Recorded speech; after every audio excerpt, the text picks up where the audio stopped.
ايه الاخبار يا شباب؟ عاملين ايه؟ خالد معاكم في فيديو جديد من ديجو تيوب. خطة 4-2-3-1 من الخطط الجامدة جدا اللي جربتها الايام اللي فاتت، وبجد عملت بيها شوية نتائج حلوة جدا، فقلت اشارككم واخش اوريكم التاكتكس والتعليمات بتاعة اللعيبة فيها عشان تجربوها وتكتبوا لي في الكومنتات ايه رأيكم فيها لو عملت معاكم نتائج كويسة.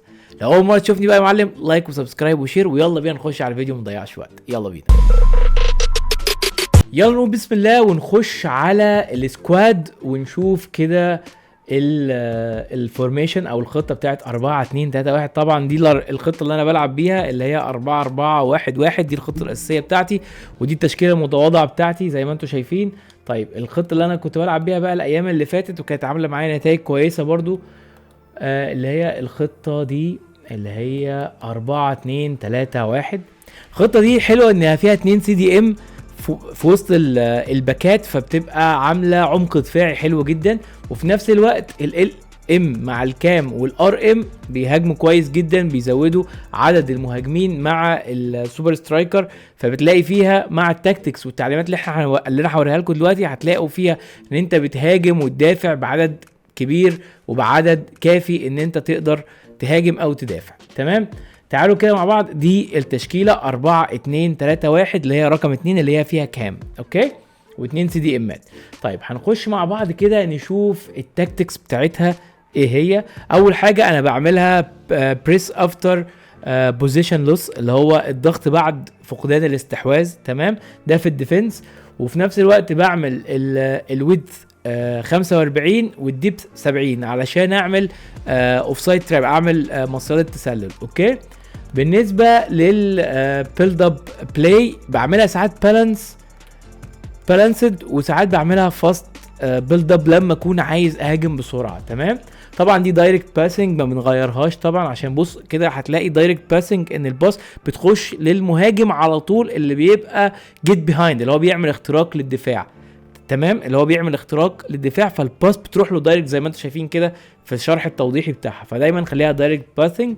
وهنا الويتس بخليه 40، البلايرز ان بوكس 7 والكورنرز 3، فري كيك 3. دي بتعملها زي ما انت عايز، ساعات بخليها 1 لو انا عايز اللعيبه تبقى بره، او العب الكورنر بالجليتش اللي هو بخليها بره عشان احطها على طول بالال2 شوطه. فعلى حسب انت هتلعب ازاي في الجيم بتاعك، بس انا بنصح دايما ان انت خليها 3-3. دي احسن حاجه بالنسبه لي، يعني لانها بتخلي فيه 2 لعيبه بره و3 جوه في المنطقه واخدين معاهم شويه دفاع عشان تعرف تشوط. اوكي، نيجي للانستراكشنز او التعليمات.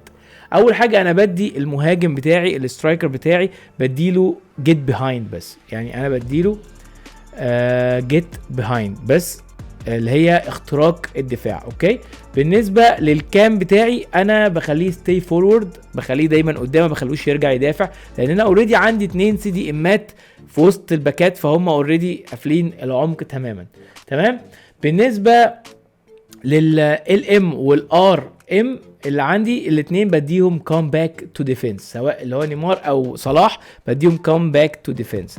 بالنسبه للاثنين سي دي ام الاثنين ستي باك وايل اتاكينج، والاثنين كفر سنتر، لان انا اوريدي عندي اثنين في الوينجات بيرجعوا مع الباكات فبيغطوا الوينجات، ففي نفس الوقت انا محتاج الاثنين بس السي دي ام يغطوا السنتر او المركز، بس بخليهم هما الاثنين ستي باك وايل اتاكينج زي ما انت شايف كده، اللي هو البقاء في الخلف اثناء الهجوم، وكفر سنتر اللي هو تغطيه المنتصف اللي هي دي.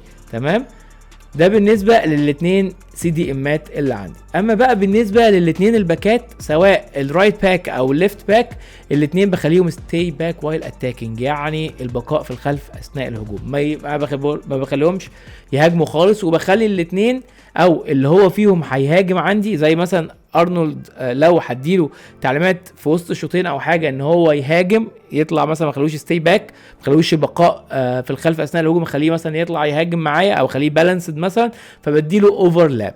اوكي، اللي هي اسمها معكوسه اعتقد بالعربي. تمام، دي كده كانت الانستراكشنز ودي التاكتكس، احفظها وجربها مع الخطه دي وقول لي ايه رايك فيها في الكومنتات يا معلم. وما تنساش بقى اللايك والسبسكرايب والشير، واشوفك في فيديو جديد من ديجو تيوب. سلام.